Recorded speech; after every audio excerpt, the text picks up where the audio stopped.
नमस्कार। जब भी आप कोई फसल को लगाते हैं तो आपके मन में सबसे बड़ा सवाल ये होता है कि जब इसकी हार्वेस्टिंग चालू होगी तो हमें बाजार पर भाव उसके मिलेंगे या फिर नहीं मिलेंगे। साथ में उस पर लागत कितनी आने वाली है, उस पर समस्याएं कौन सी आती हैं और वैरायटी हमें कौन सी लगानी चाहिए समय के हिसाब से। आज इस वीडियो पर मैं आपको एक ऐसी फसल के बारे में बताऊंगा जो कि 35 दिनों में उसकी हार्वेस्टिंग चालू हो जाती है और साथ में उस पर खर्चे बहुत ही कम है। उस पर जो आने वाली समस्याएं हैं उसके बारे में हम आपको बताएंगे।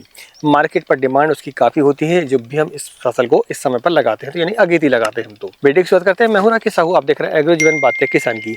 जानकारी पसंद आए तो वीडियो को लाइक जरूर करें, पहली बार चैनल को सब्सक्राइब जरूर करें। आज हम जानने वाले हैं खीरा की खेती के बारे में, वो भी अगेती खीरा। क्योंकि जब भी हम खीरे को लगाते हैं तो हमारे मन में ये सबसे बड़ा सवाल होता है कि भाव उसके मिलेंगे क्या नहीं मिलेंगे। क्योंकि कभी कभी हम ये देखते हैं कि मार्केट पर खीरे के भाव बहुत ही कम हो जाते हैं और फिर हमें काफ़ी नुकसान होता है उससे। हालांकि खीरे की फसल पर नुकसान बहुत ही कम होने के चांस रहते हैं, भाव उसके थोड़े कम भी हो जाते हैं तो उत्पादन इतना आता है वो मैनेज हो जाता है। चलिए वीडियो की शुरुआत करते हैं। सबसे पहले हम ये जानते हैं कि जब भी हम खीरा लगाने वाले हों, खासकर अगेती जनवरी के महीने में, तो हमें कौन कौन सी तैयारियां करनी पड़ती, कौन कौन सी सावधानियां बरतनी पड़ती। तो चलिए वीडियो की शुरुआत करते हैं। सबसे पहले हम ये जानते हैं कि जब भी हम अगेती खीरा लगाने वाले हों, खासकर जनवरी के महीने में, तो हमें विशेष तौर से कौन सी तैयारियां करनी होती है। जैसे कि आप देख सकते हैं मेरे पीछे, ये हमारी 2 एकड़ जमीन है, 1 एकड़ ये और 1 एकड़ इस तरफ में है। दोनों जमीनों पर हम जो है इस समय पर खीरा लगाने वाले हैं। लगभग फरवरी के महीने में, शुरुआती फरवरी के महीने हम इसमें खीरा लगा देंगे। देखिए होता ये है कि जब हम किसी फसल को ठंड के समय पर लेते हैं तो हमें कुछ सावधानियां बरतनी पड़ती है। जैसे कि पहली सावधानी ये है कि बेसल खाद आपको कौन सी डालनी है। बेसल खाद में यदि हम देखें तो हमें डीएपी तो आप डालते हैं 50 किलो प्रति एकड़ के हिसाब से, साथ में एमओपी यानी कि आपकी पोटास की मात्रा 25 केजी डाल दें। इसके अलावा आपको सल्फर कम से कम देना ही पड़ेगा। सल्फर आपको अनिवार्य रूप से देना पड़ेगा 5 किलो से लेकर 10 किलो तक। जो सल्फर बेंजोएट आता है दानेदार वाला, वो हमें डालना होगा। उससे सबसे बड़ा फायदा ये होगा भैया कि आपकी फसल पर गर्माहट रहेगी, आपकी फसल जो है ग्रोथ अच्छे से लेगी। बाद में भी आपको सल्फर देना पड़ता है ड्रिप के माध्यम से, स्प्रे के माध्यम से भी हमें कभी कभी देना पड़ता है, लेकिन खीरे पर हम जो है सल्फर स्प्रे के माध्यम से नहीं देते हैं, हमें ड्रिप के माध्यम से ही देना पड़ता है। इसके अलावा फिर आपको मल्चिंग करनी अनिवार्य है। जब आप किसी फसल को अगेती लेते हैं तो आपको मल्चिंग तो करनी ही करनी है। वो भी आप देखें अपनी फसल के हिसाब से कि यदि आपको एक बेड पर एक से ज़्यादा फसल लेनी है तो फिर आप 25 माइक्रोन को ले सकते हैं। यदि आपको एक ही फसल लेनी है तो 20 माइक्रोन भी आपके लिए पर्याप्त होती है। दूसरा ये कि ज़्यादा अगेती आप जब करते हैं किसी फसल को, अगर मौसम ज़्यादा ठंडा है तो फिर आपको क्रॉप कवर की व्यवस्था करनी होती है। क्रॉप कवर का जो खर्चा है वो लगभग 20,000 से लेकर 30,000 प्रति एकड़ तक आपका आता है। अगर आपका स्टिक पहले से है तो लगभग आप 20,000 मान के चल सकते हैं। स्टिक नहीं है आपके पास में तो फिर आप ये समझ के चलते हैं कि आपको 25,000 से लेकर 30,000 तक का खर्चा आपका आ जाता है। एक रोल आता है 625 मीटर का, वो लगभग आपको पड़ेगा 3,000 से लेकर 3,500 तक। स्टिक आती है आपकी 6 फीट वाली, तो वो लगभग 20 रुपए से लेकर 25 रुपए प्रति नंग आती है वो। तो ये जो खर्चे हैं छोटे छोटे खर्चे हैं, लेकिन ये आपकी फसल को बढ़िया ग्रोथ लाते हैं, आपकी फसल को अगेती करने में आपकी मदद करते हैं। तो आप चाहे तो क्रॉप कवर को भी इस समय पर लगा सकते हैं। आपको लगभग 15 दिन से लेकर 1 महीने तक क्रॉप कवर में रखना पड़ेगा। जैसे ही फ्लावर आते हैं तो फिर आपको उसे निकालना होता है। अब हम ये जानते हैं कि जब हम किसी फसल को लगाते हैं भैया तो हमें वैरायटी का चयन करना पड़ता है। ठंड के समय पर, गर्मियों के समय पर, बरसात के समय पर अलग अलग वैरायटियाँ लगाई जाती हैं। इस समय पर जब हम ठंड के समय पर करते हैं तो हमें ऐसी वैरायटी का चयन करना पड़ता है जो कि ठंड के समय पर सरवाइव कर पाए।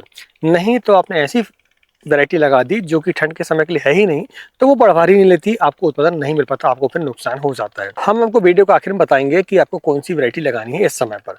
तो चलिए सबसे पहले हम ये जानते हैं कि जब खीरा आप लगाते हैं तो फिर आपको और कौन कौन सी समस्या आती है। उसमें कुछ समस्याएं जो है वो है आपकी फंगस संबंधी और दूसरी है इंसेक्ट संबंधी। फंगस संबंधी समस्या में अगर हम देखें तो हमें इस समय पर जब हम लगाते हैं तो हमें पाउडर मिल्डी की समस्या सबसे ज़्यादा आती है।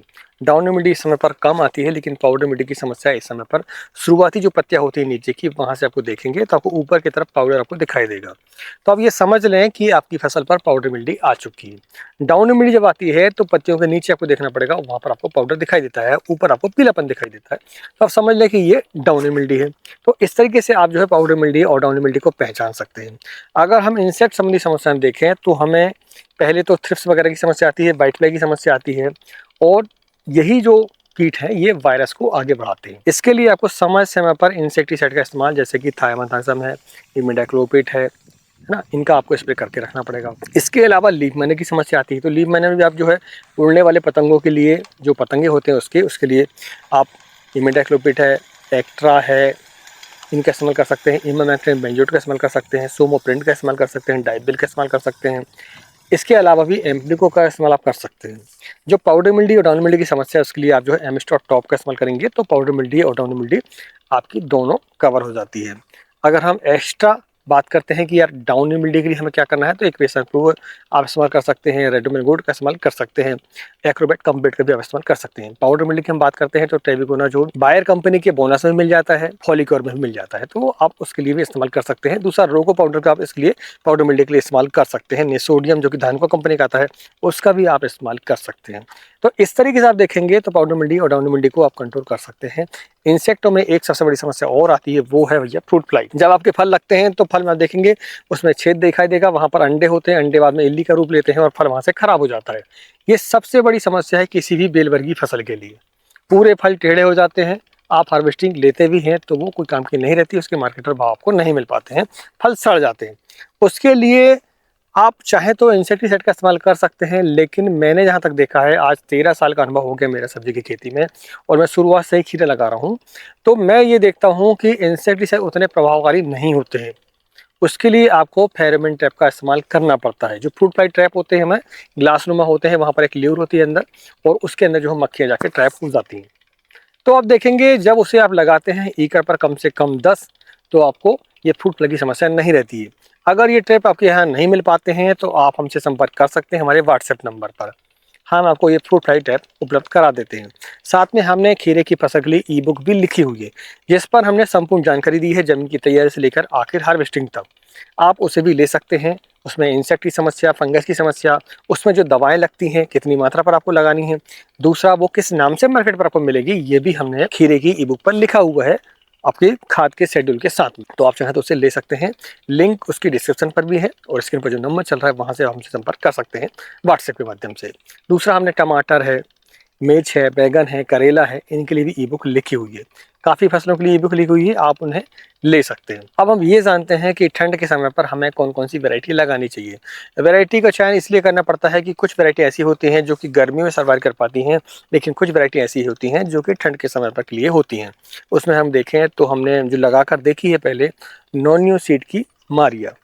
मारिया वैरायटी एक ऐसी वैरायटी है जिसकी शाइनिंग बहुत ही बढ़िया फलों की, उसकी मार्केट पर वैल्यू काफ़ी है, मार्केट पर डिमांड अच्छी आती है, भाव यानी कि अच्छे मिलते हैं आपको। कुछ फसलें ऐसी होती हैं, कुछ वैरायटी ऐसी होती हैं जो कि हो तो जाती हैं लेकिन उनकी मार्केट पर डिमांड नहीं होती है। कुछ ज़्यादा मोटा हो गया, कुछ ज़्यादा लंबा हो गया, उनका कलर पसंद नहीं आ रहा है, तो ये इस तरीके से हम देखें तो काफ़ी समस्याएं हमें आती हैं। तो मारिया को आप इस समय पर लगा सकते हैं। अभी हमने उसको दिसंबर के महीने में हटाया है, इस जमीन पर जो है लगा हुआ था वो। इसके बाद दूसरी वैरायटी भैया ईस्ट वेस्ट कंपनी की सायरा, जो कि बहुत ही बढ़िया वैरायटी है, उसमें पाउडर अच्छा आता है तो मार्केट पर डिमांड इसकी अच्छी होती है, तो आप सायरा को भी लगा सकते हैं। ये मैंने जो आपको वैरायटी बताई है ये सारी वैरायटी ऐसी वैरायटी हैं जो कि हार्वेस्टिंग भी अच्छी देती हैं, यानी उत्पादन अच्छा आता है आपका, साथ में रोगों से लड़ने में इनकी क्षमता भी है और ये ठंड के समय के लिए है। एक वैरायटी और है वीनर कंपनी की सना, सना के नाम से आती है वो, तो उसे भी आप इस समय पर लगा सकते हैं। और भी वैरायटी अगर मार्केट में आपको पता है कि यार ठंड में वो चल जाती है तो आप उन्हें लगा सकते हैं। हमारे नॉलेज में ये 3 ही वैरायटी थी, हमने आपको बताई है। आज की जानकारी कैसी लगी प्लीज हमें कमेंट करके जरूर बताएं। मिलते हैं एक नई वीडियो में एक नई जानकारी के साथ, तब तक नमस्कार, जय हिंद, जय किसान, जय जवान।